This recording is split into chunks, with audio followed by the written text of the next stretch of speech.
박현경 기자의 인사이드 아메리카.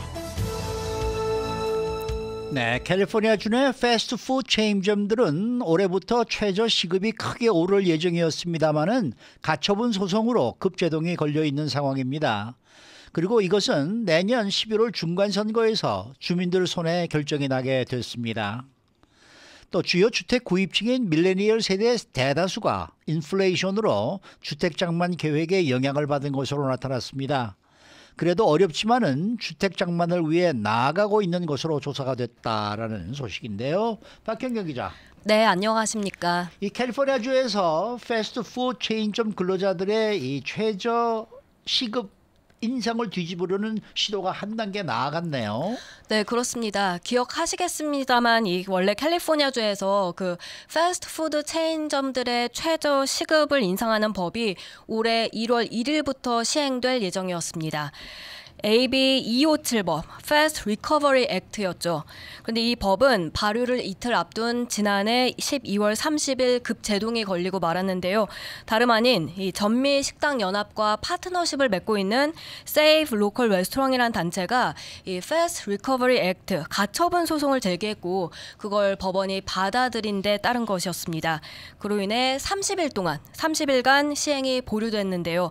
이게 가능했던 건 법 시행 여부를 그 주민투표에 붙이기 위한 서명을 주정부에 제출했기 때문입니다.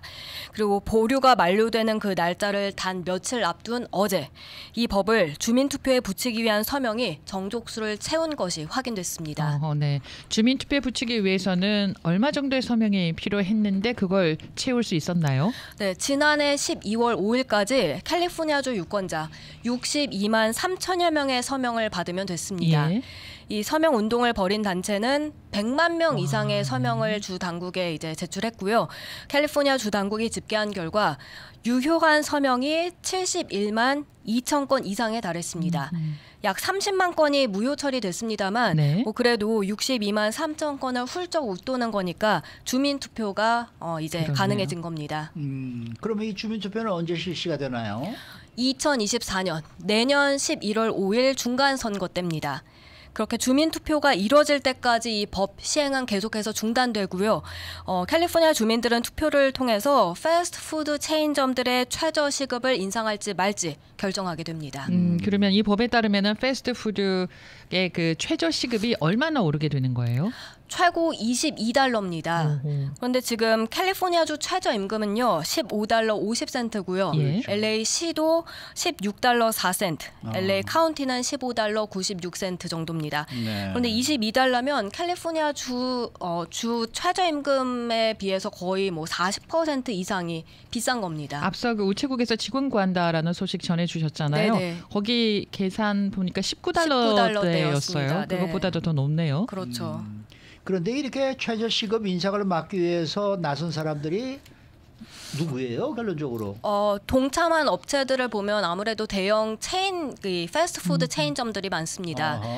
인앤아웃, 치폴레, 칙필라, 맥도날드, 스타벅스, 도미노 피자, 그리고 웬디스 등입니다.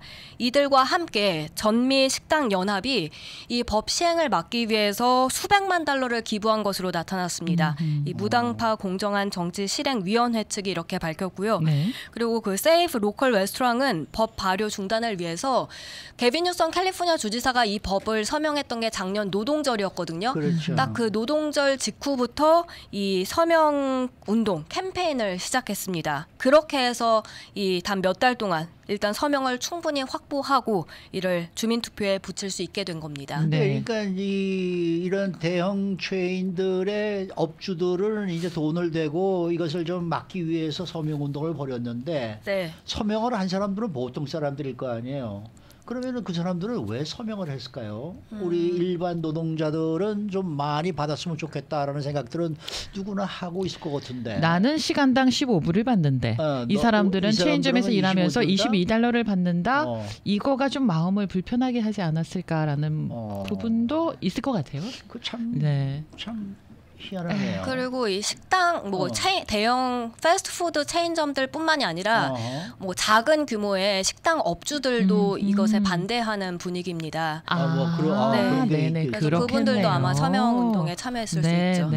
그 말씀하신 것처럼 패스트 리커버리 액트가 패스트푸드 체인점들만 대상이지만 우리 한인을 비롯한 작은 규모의 식당들도 이 법 시행 여부에 관심이 클 수밖에 없겠거든요. 네, 이 법의 그러니까 직접적인 적용 대상은 아닙니다만 패스트푸드 체인점들의 최저 시급이 인상되게 되면 한인 식당 등 이제 다른 식당들 역시 그 후폭풍이 만만치 않을 거란 말이죠. 그래서 이런 소식에 주의를 기울일 수밖에 없는데요. 패스트푸드 체인점의 최저 임금이 인상되면 결국은 그 여파가 식당업계 전반으로 다 퍼질 수밖에 없기 때문입니다. 예를 들어 어차피 식당에서 일할 거라면 시급이 높은 패스트푸드에서 일한다고 할 것이고 그렇게 되면 안 그래도 팬데믹 이후에 그 인력난에 시달려온 식당들은 종업원을 구하기 더 힘들어질 수밖에 없습니다. 결국 더 높은 시급 제시하면서 그런 종업원들을 붙들 수밖에 없어서 전반적인 임금 인상이 일어날 수밖에 없다는 게 그 식당 업주들이 우려하고 있는 부분이었고요. 일단 법 시행 내년 11월까지 보류됐는데 그 내년 주민 투표까지 이제 노동자들 또 식당업계 이렇게 해서 각자 한 표라도 더 얻기 위해서 총력을 기울일 것으로 보입니다. 그래서 어떤 결과가 나올지 내년 11월 중간 선거에 관심이 모아지게 됐습니다. 이 주민 발언에 붙이기 위해서 그 서명을 하신 분들은 식당 업주들뿐만 아니라 어떤 비즈니스를 운영하시는 분들도 여기에 다 관심이 있을 것 같아요. 레스토랑에서 시작이 돼서 일반 회사로 옮겨갈 수가 있으니까. 그 말씀은 서명한 사람들이 대부분이 다 업주들일 것이다. 네, 그럴 것 같다는 생각이 드네요. 얘기 듣고 100만 명이 보니까. 서명을 했다는데 100만 명이 다 업주들일까요? 업주들 가족들까지도. 어쨌든 뭐 이게 맨 처음에 이 법이 나왔을 때부터도 좀 논란이 있었죠. 논란이 좀 있었죠. 저희가 네. 보도를 하면서도 말이죠. 이게 뭐 대형 왜 이렇게 체인점만 이렇게 많이 줘야 되느냐 뭐 이런 얘기가 있었던 기억이 나긴 납니다. 이게 임금 가지고 시급 가지고 얘기하지 말고요. 베네핏 갖고 얘기를 했으면 어느 정도 좀 설득력이 있었을 텐데 시급은 너무나 민감한 부분이잖아요. 네.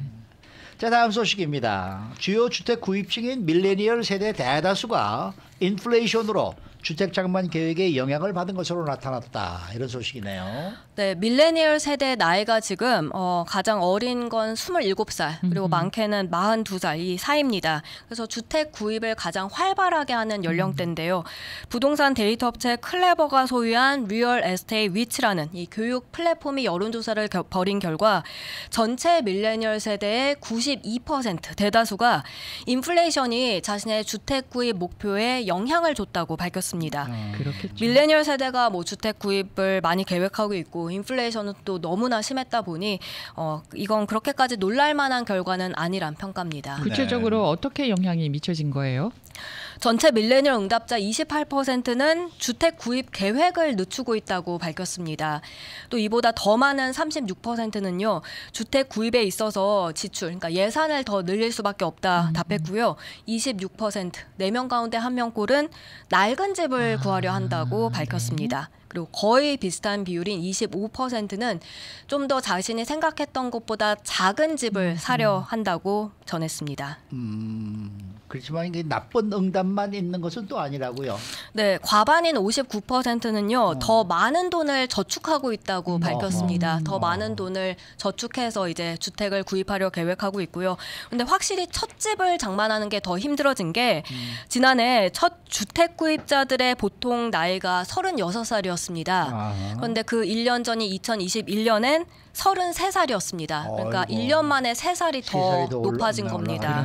그리고 작년 주택 구입 전체 주택 중에 첫 주택 구입은 26%뿐이었습니다. 1년 전 2021년엔 34%였는데 그 비율 역시 크게 내려간 걸 알 수 있습니다. 그러니까 21년도가 좋았던 때예요. 모기지 그 이자율도 굉장히 낮았고 그러니까 그럴 수밖에 없었겠죠.